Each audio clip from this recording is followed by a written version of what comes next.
Avui parlarem d'Hèstia. Hèstia també és una de les deesses verges.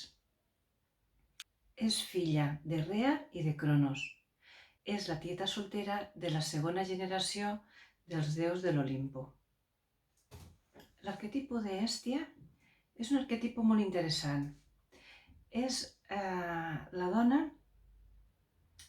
que és la mestressa de casa. En realitat està representada com una llar de foc, perquè representa el caliu de la llar. Llavors, en l'antiga Grècia es deia que una casa no era una llar fins que entrava Hèstia.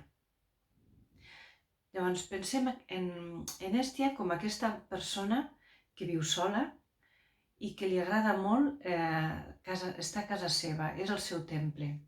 Llavors, tot el que fa, ho fa des de l'amor més profund. És una persona que li agrada molt, molt la seva llar. És la dona que es compra flors per ella, per adornar casa seva, encara que no esperi visita, perquè és el seu palau i és on millor se sent.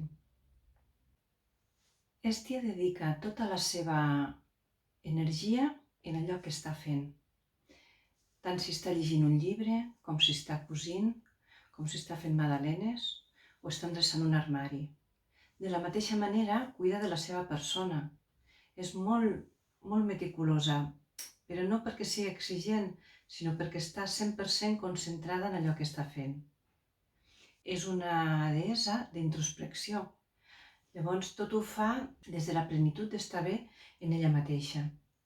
Des del detall més petit, com pugui ser, es fa la seva exfoliació corporal, es posa la seva hidratació, de la mateixa manera que estigués fent un ritual sagrat per amb ella, perquè està cuidant de la seva persona. Hèstia també es farà ella mateixa la seva higiene facial.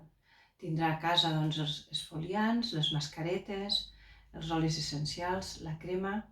Li agrada el producte de qualitat, però el temps que ella es dedica a si mateix és també com un mantra, perquè està feliç i està en plenitud.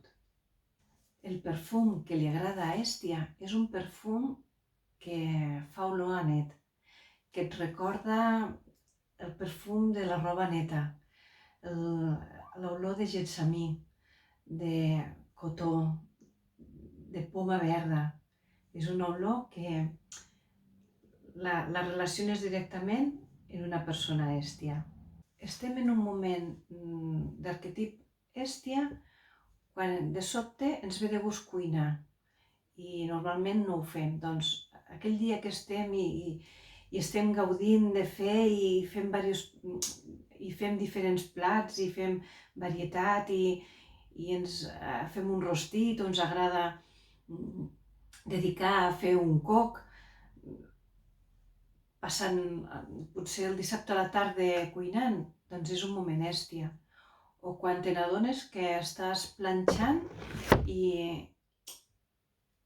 estàs sense pressa, sense angoixa, fent tot perfecte, que et quede tot super ben planxat. Quan estem endreçant l'armari, que posem els llençols, les tovalloles, o la roba, les camises, són moments Hèstia, que són moments de recolliment i de que estem en entrega total a allò que estem fent. Evidentment, un moment Hèstia també és quan agafem un llibre per llegir una estona o quan posem una espelma i posem una música per el sol fet de gaudir-la. És a dir, estar en un moment Hèstia o la persona que passa per moments Hèstia és molt interessant perquè arriba a sentir la calma absoluta.